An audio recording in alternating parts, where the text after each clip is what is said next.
This video was made possible by Pebblehost. Check them out in the link below. Hey guys, it's iHasName and let me introduce you to the world of Planet Origins.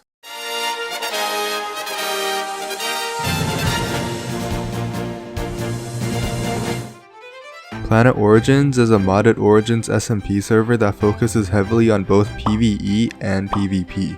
If you don't know what the Origins mod is, it's essentially a mod that gives you mutant superpowers, and depending on your origin, can drastically change your playstyle. Thanks to the Origins classes add-on, along with choosing your origin, you'll also get to choose a class that'll grant you small benefits with no downsides. That's still not all though. Completely unique to our server, your origin will be able to evolve upon killing the Ender Dragon, gaining new powerful abilities. For example, if you kill the Ender Dragon as a feline origin, your fist will have no cooldown and will do extra damage.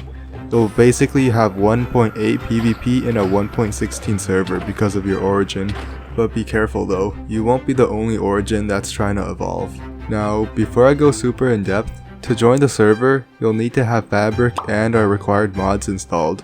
I recommend you join our Discord server to easily download all the mods at once and for additional assistance.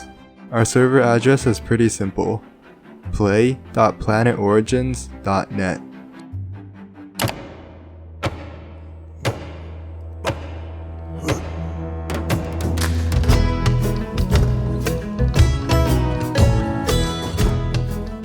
If this is your first time joining the server, you'll be prompted to choose an origin and a class. For this instance, I'm just gonna choose the Merlin origin and pick the Cleric class.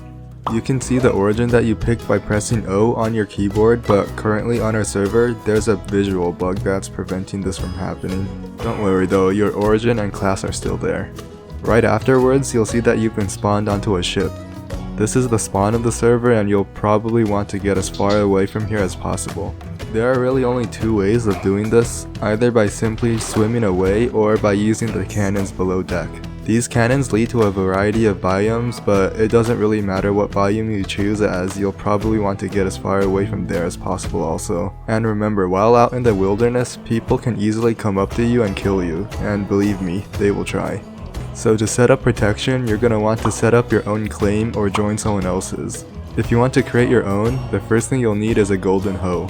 Once you've mined the gold and crafted the hoe, you'll be able to right click on blocks with it, and if the land hasn't been claimed yet, then you can claim it. On these claimed lands, you can do the command /flan menu to set up different permissions for others, like if outsiders can open up doors or push buttons. One thing you can't change is PvP. Players will always be able to hurt each other unless you're in a designated zone like spawn or certain event areas.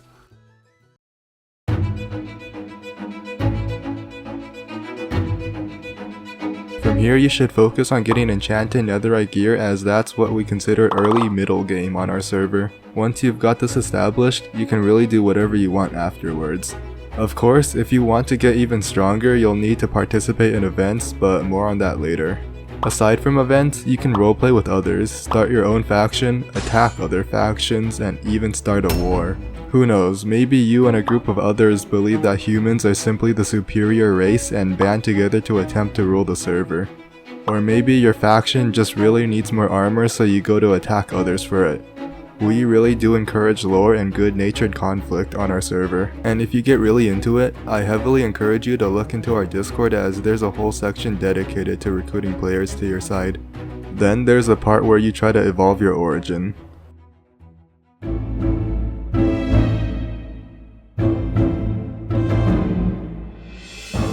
You can try to go to the end before you get any good armor, but good luck. There is no claiming in the end, and there will be other players looking to either also evolve or kill you for your items. Respawning the dragon takes 4 end crystals, and depending on where you are in the game, can be pretty expensive. To continue, only the person who gets the final hit on the dragon is able to evolve. If someone steals it, even if you did most of the damage, sorry, you're out of luck. This is why I recommend not only having good gear, but also entering with teammates that also have good gear to protect each other. This might seem incredibly unnecessary, but the powers you gain from evolving are no joke. Evolved origins are called adapted origins, and every single one of them are vastly superior to their base counterparts. A good rule of thumb would be one adapted player can defeat 2 or even 3 base Origin players that have the same gear. It really depends on which Origin you're using though.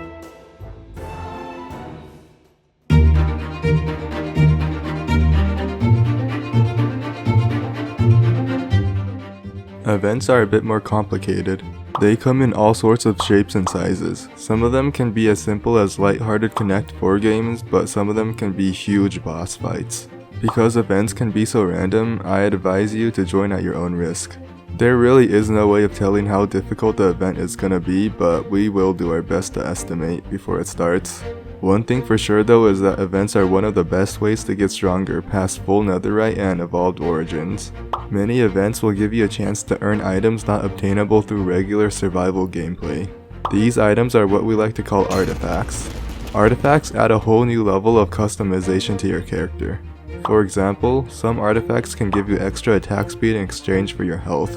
Others, like the Solar Essence, give you a slight speed boost while holding it. Some artifacts will even have special textures, like this Rusted Peacekeeper. Also during events, you can sometimes obtain collectibles. These don't really have any use aside from showing off as trophies though. Recently, thanks to one of our admins, Jakebert, we released our largest event/expansion yet. Welcome to Sharp Tides.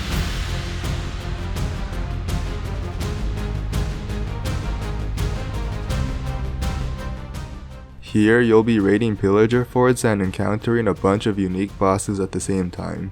This area acts very much like an event, but unlike others, this one is permanent. You can easily reach this location by doing /warp Sharp Tides. Be careful though, because once you pass the gate, PvP will be on and other players will be able to kill you. Aside from that though, there are tons of bosses to discover, all of which drop special items that you can only get from there. Most of these bosses respawn roughly 2 hours after their death, so they are somewhat rare and many players will be trying to go after their drops. Much like the end, it's not recommended that you go alone. One of the more popular bosses is the Greater Solar Elemental. This giant blaze will summon other solar elementals that will attack you and set you on fire. Why is this boss so popular? Well, it drops Solar Essence, one of the more useful artifacts. This is because artifacts aren't only useful for fighting. They can also be used at Mythport to create even stronger weapons. To get to Mythport, you just do /warp Mythport. Here, PvP is disabled and there are a multitude of villagers that have custom trades.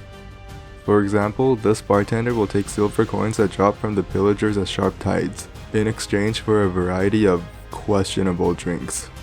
More trades will be coming to Mythport in the future, so look out and check it frequently. That about wraps it up for Planet Origins. Our Discord link will be in the description below as well as the IP to the server. Check out Pebblehost and yeah, I'll see you guys on the server. Bye.